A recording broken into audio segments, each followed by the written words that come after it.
Fala pessoal, tô gravando aqui pra vocês um defeito que eu tô, já é o segundo dia que eu tô pegando. Na primeira partida, na partida a frio do carro, liga, normal, beleza, tá fazendo um barulhinho meio estranho de um grilo aqui, eu acho que não vai dar pra vocês escutar.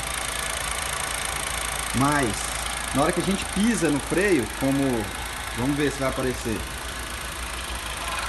Olha lá, olha o barulheiro.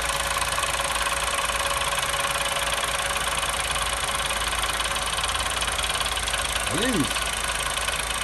Ou seja, o defeito realmente que o pessoal tava falando aí, do barulho de lata batendo no motor na hora que pisa no freio. Olha aí.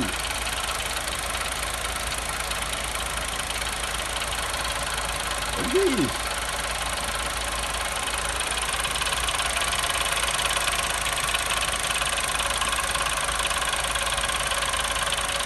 Beleza, pessoal? Então, esse vídeo vai ser mais curto.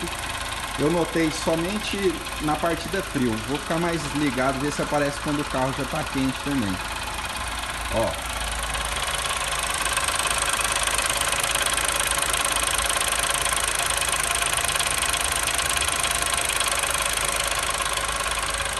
Então, agora o próximo passo é levar na Chevrolet. Creio que como já é um defeito que vem apresentando desde o início que vem vendendo o carro,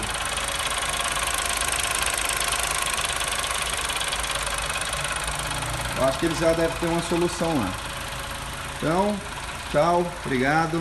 Solta o freio, vamos ver se para. Ó, já tava com o pé fora do freio e continua. Aí vai aliviando, ó. Beleza, galera? É isso aí. Depois a gente conta mais.